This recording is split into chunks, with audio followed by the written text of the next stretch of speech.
Trade shows are in full swing, especially going into the fall of 2024. And in this episode, we're going to show you what we do for our clients and what we do for ourselves to dominate the trade show space.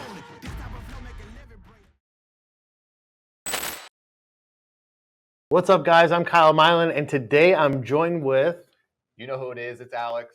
So Alex is here. So what does that mean? That means we're talking about industrial sales. Those of you that are new to the content, head over to YouTube, subscribe to the channel, turn on notifications. What we do on these Thursdays, which is twice a month, I bring Alex in, my sales manager, and we talk about industrial sales, manufacturing sales related stuff.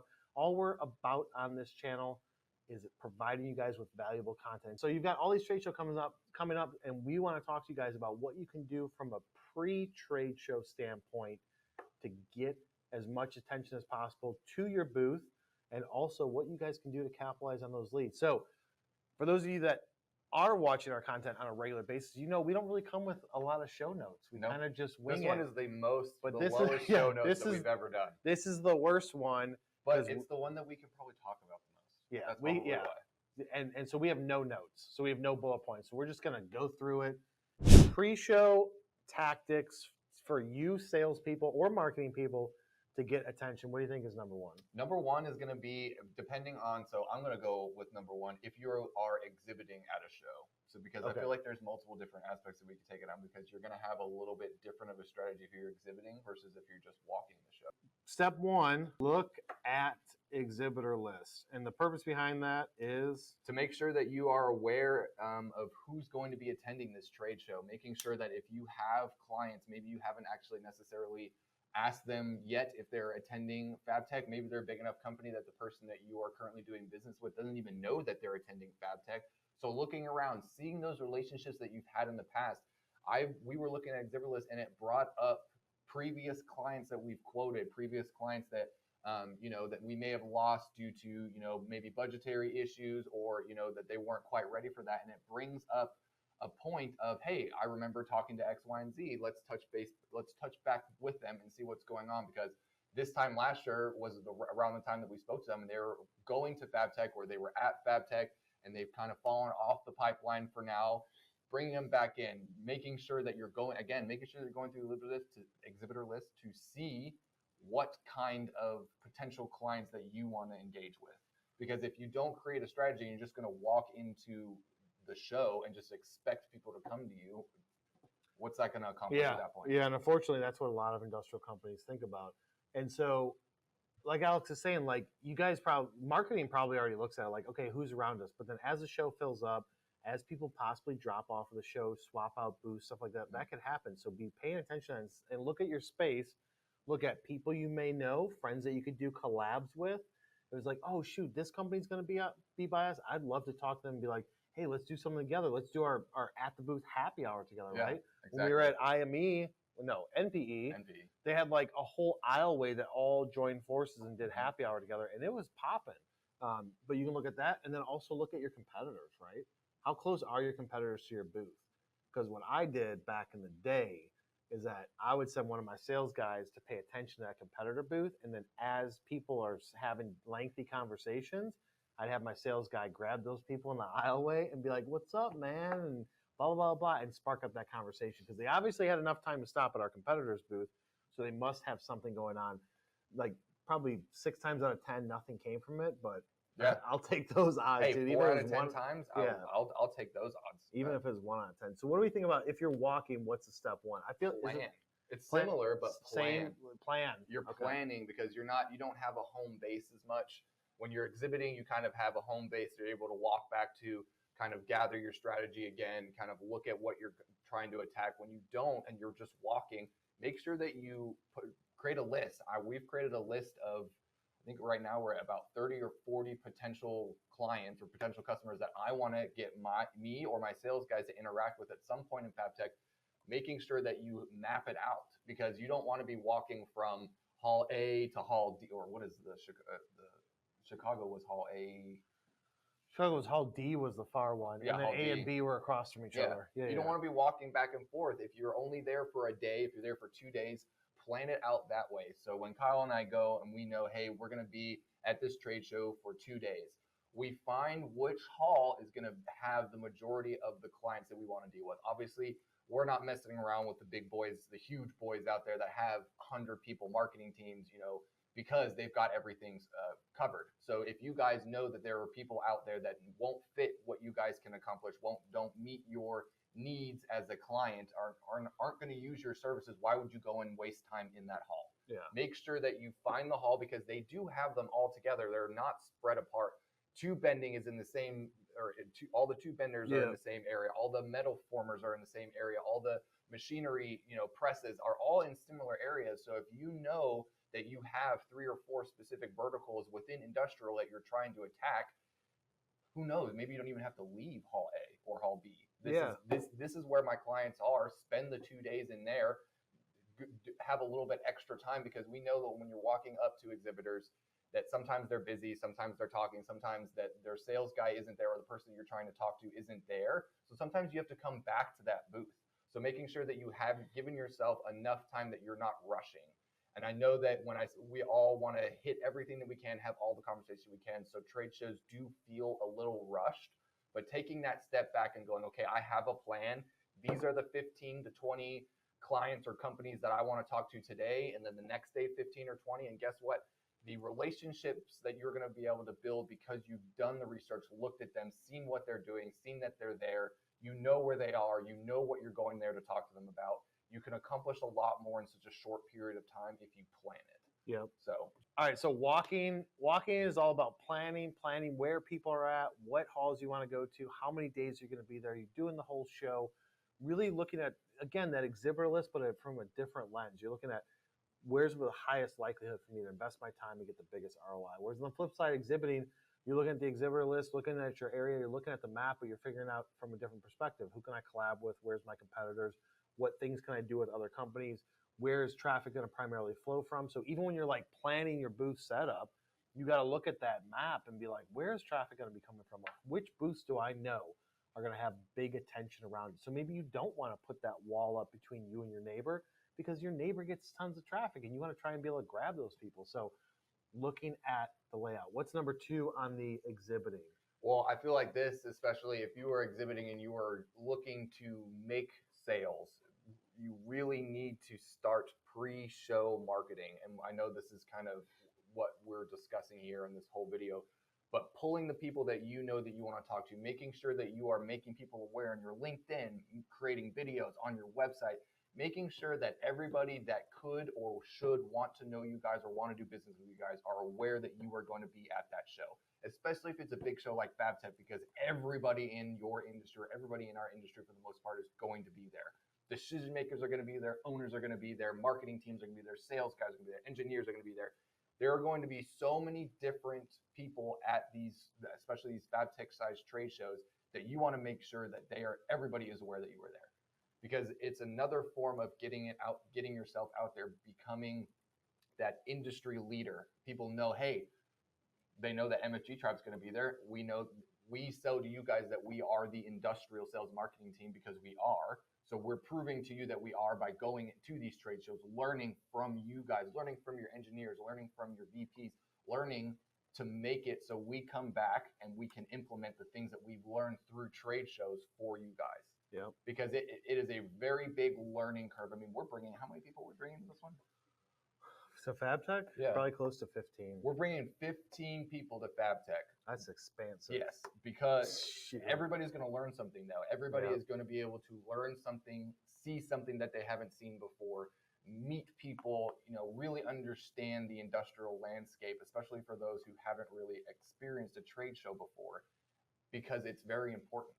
I mean, we all know after COVID, the trade show scene is back and it's thriving. I mean, MPE was a perfect example. We hadn't had a MPE since before COVID, right?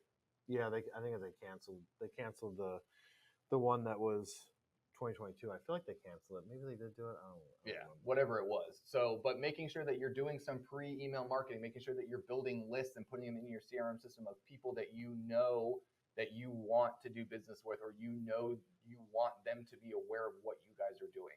So making sure, again, just doing some of that pre-show marketing through LinkedIn. That's going to be one of the most important things, because you're going to be able to post consistently right now, we're already advertising that we're going to FabTech. I mean, every live video we have, we say we're going to FabTech, we're going to IMTS. Anything that you can bring attention to you is important, and it's an easy way to do it. Yeah, so I put in the comment section, and Laura will eventually throw it up on the screen. Maybe she already has, but you want to build a landing page, right, of who you want to send traffic to. You want to do what Alex said. You want to post. I put one time per week on LinkedIn, and then 60 days up to less than 60 days from the show, go 3 times a week. You want to do email marketing about the show, social graphics about it, go live on LinkedIn, go live on YouTube, go just basically push it out there as much as possible. And I know you sales guys may be thinking, well, that's marketing. You guys are talking about what marketing is going to be doing. No. So you sales guys, hopefully marketing's already doing it. But if they're not, you can just do it yourself. And you can just say, grab your camera and film yourself saying, hey guys, I'm going to this trade show, and just do that once a week and just push it, or take a picture of something, you picture your booth, picture of anything at the shop, and say, I'm taking this to this trade show, see you guys there, create a long form post on it. So don't, you salespeople out there, don't just rely on like, oh, well, my company doesn't have an agency like MFG Tribe to do all that for them, so therefore I'm not going to do anything, right? No, it's on you to then just be your own marketing department of one. Everything that we've ever talked about when it comes to marketing, you should be using, even just like our normal marketing strategies and our normal marketing speeches, you should be using a version of that to create a customized trade show, marketing strategy. You sales guys out there, again, I've been connecting all day with people that I know are going to be at FabTech. Maybe not necessarily them themselves, but I know their company's going to be there. So I'm messaging them in my connection note. I'm sending them a note going, hey, I see that you guys are going to be at FabTech. I'm going to be at FabTech as well. I would love to connect. I'm not doing a sales pitch as I'm coming through either. I'm going, hey, I'm going to be at FabTech as well, building that initial bond, that initial relationship there, relaying to something that they potentially will be at as well. Even if they respond with, no, I'm not necessarily going to be going, you can follow up with, well, who is going to be there? I'd love to stop by and have a conversation. They're probably going to point you to the person that you probably have the highest likelihood of maybe even closing the deal, of forming that relationship with, whoever it is. Make sure you're asking those questions, even if they do say no. And heck, if they say yes, that's a win-win for all of us, or for all of you, because then you have to open up the conversation. We're going to be there. Would love to stop by. Keep that conversation going. You don't necessarily have to be sitting there messaging them every day, but when you see something cool, throw it their way. See, like, hey, look, this is FabTech. There's a drinking hour at FabTech. Are you going to be going to that drinking hour at FabTech? Or, any of the bar events that are going on? Those are really high opportunities and really important opportunities for you to be able to meet your potential clients there. Oh, look, I bumped into you here. We're both here. I followed you on Instagram or on LinkedIn already. We've already had a conversation. You're more likely to be able to skip, the first initial 5 minutes of conversation because you already had that over LinkedIn. You can immediately start, addressing their problems, addressing what they have, offering them solutions, offering or showing your products and your solutions for your company to them. Exactly. So, walking a trade show, what's number 2? So it's gonna and you can't say don't wear cowboy boots. Oh, comfy shoes. Yeah, comfy shoes is important. I mean, that's going to be a side thing. Kyle, for some reason, has, I don't know, feet of steel, because the first trade show that I went to was FabTech. Yeah. And I decided to wear boots, and that was not a great call when it comes to walking, because you are standing. And when you do go in those boots, number one hint, stand on those comfy the comfy flooring that some of those as much as possible. As much as possible, because those will rescue your knees. But it's going to be similar when you're walking the show. You're not going to want to be as aggressive, because we all know that trade shows, when you're walking the show, it's a little frowned upon to be out there in people's faces trying to sell. You know that we at MFG Tribe, if you've been following us along on our YouTube videos, on any discussion that we have when it comes to trade shows, we have that soft conversation. My whole opener is I just walk up, I'm looking at what they're doing. If it's something interesting, I ask them a question. If they're not interested in what I'm doing, I'm going to assume that they're not interested in having a conversation. I'm going to walk away. I'm not going to sit there and take time out of their sales guys that are trying to actually sell, because that's going to annoy them. If you ask them the question, find the times that they're dead. Again, if you plan your visit when you're walking and you see that they're busy, come back when they're a little less busy so you can open up the conversation. Everybody wants to have conversations with people and learn things. I mean, there are some of you out there that don't, but that's fine. But making sure that you create the time and you're not being forceful when you're walking, because you will get people, it'll start getting around that you're just up there showing up and throwing up. As cows, don't show up and throw up. Don't immediately go, hey, I see that you guys utilize this. You could utilize our service or our product or anything like that. Open up the conversation. Get to know their problems before you start selling to them. So it would, again, be making sure that people are aware that you're walking it, maybe a little less loud of like, I'm going to be at FabTech, because people are going to be, if you were just walking and be like, okay, you have a booth, that might be one of the questions that come through. But liking people's posts that are posting about FabTech, interacting with those posts, the exhibitors that are posting there, because if they're posting and then you're interacting with them, they're going to realize who you are. And if you come up to their booth, they're going to say, hey, Jim, I remember you, liking my post. We had a conversation on LinkedIn. We had a conversation through email, whatever it may be, just making sure that you are really aware of who's going to be there, what they are doing, and, how to get to them. Because if you don't know, if you're not looking at the map as well, you're not going to know where they are and how to get to them. Yeah. So all of that, Alex is basically saying, don't sell, just have a conversation. Yeah. Which that's what works for us. And we've got the proof to it, because Riley filmed half of every trade show that we go to and shows those videos where we just walk up and like, dude, where are you located at? This is what I always go to. Where are you guys based out of? Just so I can see if I can tie in some sort of geographic, like, oh, you're from Vermont? Like, the amount of Chicago people that every time you ask, is like, I'm from Chicago, and then you. Yeah, I'm like, oh yeah, which part? And then you get into it. But you ask, where are they located? And then what do they do? Who do they sell to understand their product? Because why are you going to try and sell to them? They're trying to sell to other people, and you're taking their attention away. So if you're walking a trade show, ask questions, ask for information, ask them where they're at, ask them what they're excited about. And if it leads into some sort of conversation about them possibly using you as a supplier or buying from you and as a prospect, then great. But if you force it, you will be sadly disappointed at the results. There's plenty of times we start, like, we'll be talking to people at a trade show, and they're like, oh, what does MFG Tribe do? We're like, oh, my default is always like, oh, we're just an industrial marketing agency. We help companies like yours. Like, I'm very nonchalant.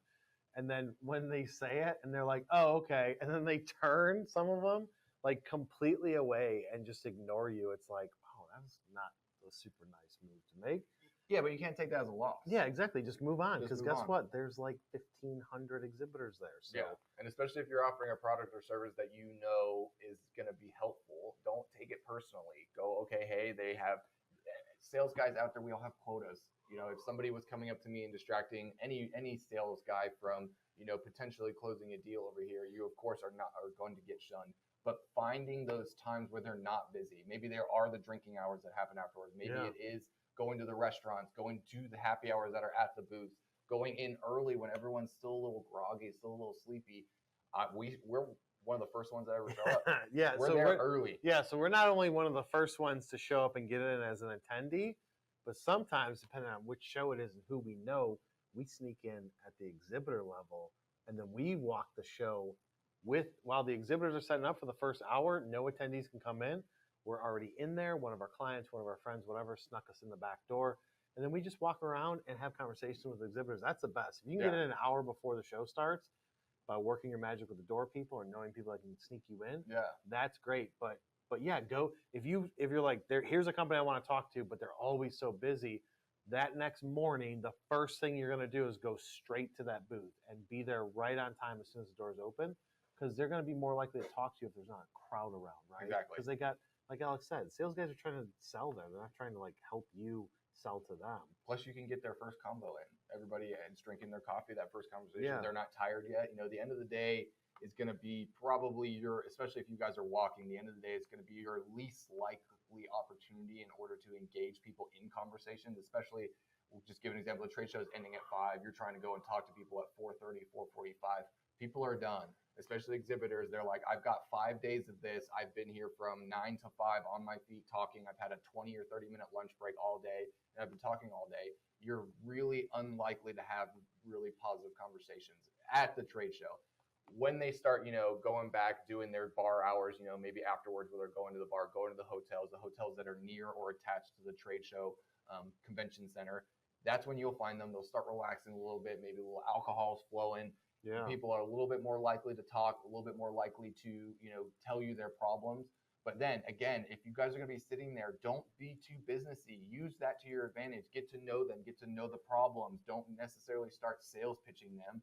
Ask them questions that you might know. Hey, this is a problem that our product can solve, but don't pitch it to them that way. Just be like in your head, ask them a question. Hey, I wonder if they have this problem because our product or service can solve that. Ask them.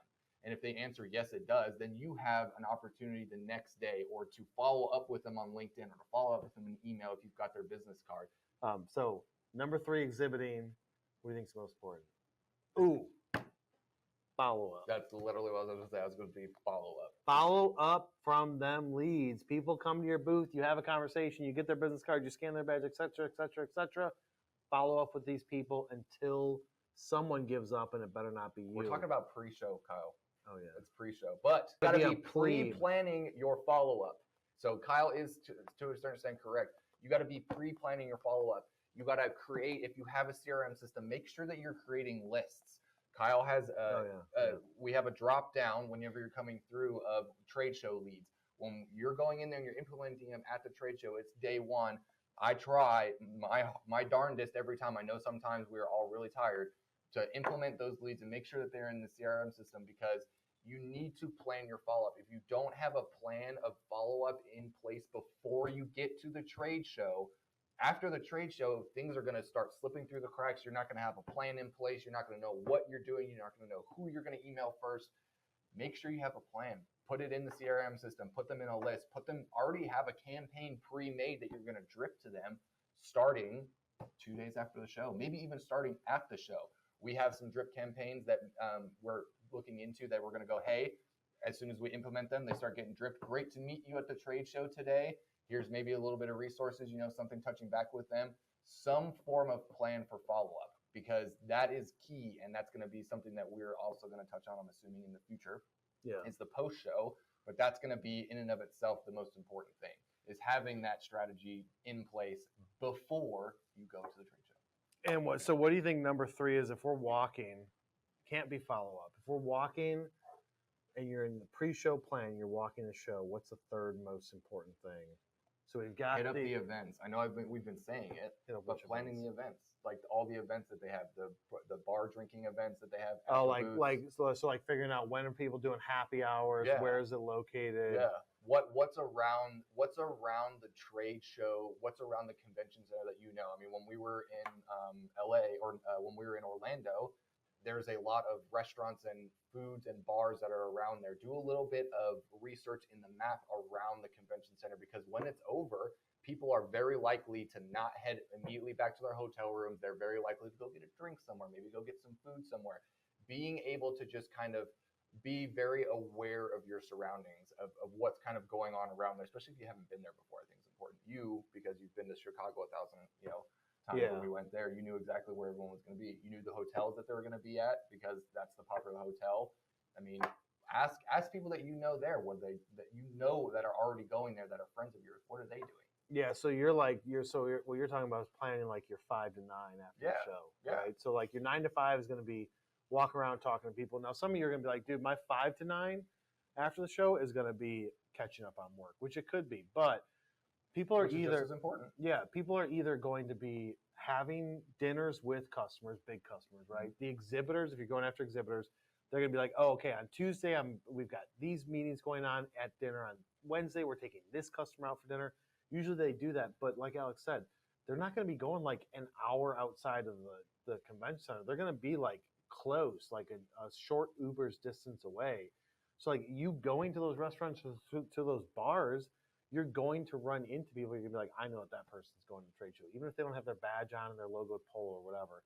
You know who the trade show attenders are. When we walked into, I mean, we went to, what was that? The Italian, I'm not saying like, what was it called? But we were in, was it IME? And we went to that time when that whole bar area was, I mean, chock full. Yeah. And when we walked in there and we were 15 minutes away from the convention center, 10 minutes away from the convention center. Yeah. And I mean, it was chock full. And you knew as soon as you walked in, you were like, boom.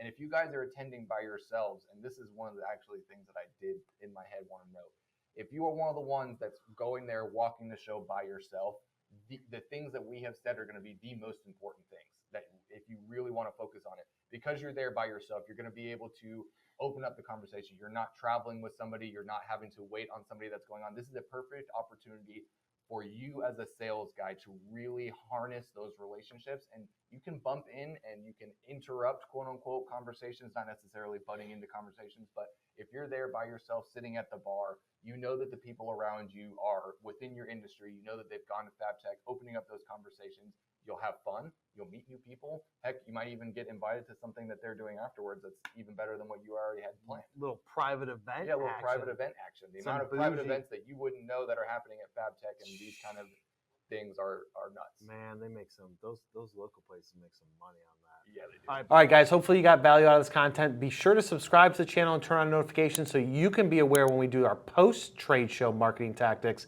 If you're not following me on LinkedIn or Alex, head over to LinkedIn and follow us both. If you want to listen to this in podcast form, head over to every major podcast platform. Type in Industrial Sales and Marketing with me. We'll see you on the next one.